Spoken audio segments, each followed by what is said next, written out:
Hi, my name is John Webster, and this is my presentation on barriers to using the Web 2.0 in 21st century schools.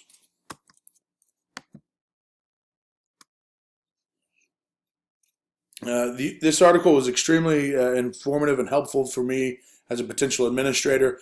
I often looked at technology as how I could use it as a history teacher, the things that I could use to help me, whether it's crash course videos or CNN student news and things like that, where I can get kids information in a different way than the way I present it. This article helped me understand this as an administrative, as a building wide, how I can help promote technology within it. Some strengths of the internet is it can help our students become modern learners using different technologies. Being able to Google something and make an accurate Google search to find ways to solve issues they face. It promotes collaboration with people not just across this nation, but across the globe. And I think that helps our teachers as well. There's a lot of different resources out there for people to get on, exchange ideas, and try to make lesson plans better.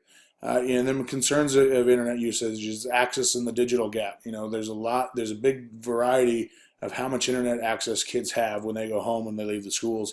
And then from school to school, it's a big gap.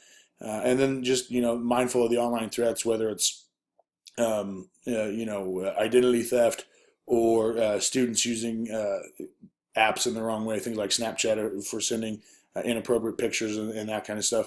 Those are areas that we have to be concerned about as administrators, and how we push and how we teach students to use technology. Do I feel the digital divide can be resolved? Why or why not? I do not think. And the biggest thing that stands in the way of the digital gap is the cost. Technology costs money. To stay up on modern technology, you have to invest a lot of money. Most states in the country, especially here in Kansas, are facing big financial issues. And often technology is the first thing cut when it comes to education, because a lot of people feel that we can teach students using the old method of chalkboard and chalk. And so we cut out the technology funds. Schools in higher socioeconomic areas are always going to have an advantage. The kids in the poor districts, they're going to have less technology and often less time to get on that technology. So I feel like these things are really going to stand in the way. And of course, at home, students that come from financially secure families, they have more access to buy things like iPads and cell phones and that kind of stuff. And poorer kids, the money's just not there for them to get those technologies. And so I feel like these things stand in the way of the digital divide, and make it so that we can never really close the gap, although we can do some things to shrink it. Skills that 21st century students need. I think initiative is the big one. I see a lot of students that don't take the initiative to be involved in their educational process. In my classroom, I talk a lot about being an active learner. Having your textbook open when we do lectures and notes, having your book open when you're doing your assignment, being able to ask questions, be able to answer questions, and get not just ask me, ask your classmates. And I see that a lot of young people really lack the initiative to be active stakeholders in their learning process. And that's something that I think we really need to focus on as educators, that the kids need to be players in their own education. This will help them, be better people as they grow up, and get past the fear of making mistakes, and just, jump in head first and then learn from the mistakes you do make. Critical thinking is another big one. The No Child Left Behind tests were all about memorizing random facts. And here in Kansas, the Career and College Ready standards have really pushed critical thinking, getting kids to look at things, how they can take the knowledge they learn in a classroom and apply it to the real world. That's what I say, big pictures. In my classroom, we look at big picture, cause and effect of events. This event happened, why, and it caused this to happen, why. Small pictures, how do we take that to our everyday lives? And so I want kids to think about things not just in a vacuum where, okay, Archduke Franz Ferdinand was shot. So what? Well, what did that cause? And get kids to think past just those fact-based questions. And social skills, I think, is something our kids really lack. We have all these social media sites, but it's easy for kids to sit behind a computer on a screen and type away things. I often joke with my football players about how they don't have to pick up a phone and call a landline anymore and risk getting dad on the other end of the line when they try to call a girl. They can text it, and they don't even have to talk to them. And so it takes away a lot of that fear. A lot of our students don't know how to talk to one another in an appropriate manner, or talk with adults in an appropriate manner, manners. And so I think it's very important that we teach kids to how to interact with each other, why we're pushing this technology, and then how we use our social skills for technology itself. We need to make sure we're teaching kids to be using technology in an appropriate way. The impact of the global economy on my personal internet usage. My internet usage has really gone up as I've gotten older, and that's something that surprised me when I really look back on it. Switching over to a smartphone several years ago, I really just used it to check, scores and that kind of stuff. And now I've got mobile banking, I've got online bill paying. Um, I use social media. I've really gotten to Twitter. It helps me stay up to date on current events that I can keep in my classroom. All those things have really increased the amount of the internet usage I have. And so I feel like that it's made me a better history teacher in terms of staying up with current events. It's made me a better leader amongst the staff because I can stay up to date on the happenings of our state legislature that affect our school and a lot, and I'm able to communicate that with students or with teachers to say, hey, we need to be on the lookout for this or that, and just so we can stay up to date in our profession. So I really use the internet more than I care to admit. Technology training that I still need. Google Plus. I still need training on Google Plus. Coming from the age of Microsoft Office, I feel really good using those Excel, PowerPoint, those kind of things, and even making this presentation. I got really frustrated with the Google Slides because I didn't know how to use everything, or I couldn't find the stuff I knew how to do on Microsoft or on PowerPoint. And so that's something that I work hard to deal with, is my frustration in transitioning from one technology to another. Open resources, I feel, can help me provide a lot of cheap information to my students and let them have access to. Age appropriate apps is something that I think that kind of at the high school level is really left out. We got a lot of apps that are aimed for little kids to help them learn letters and numbers and things like that.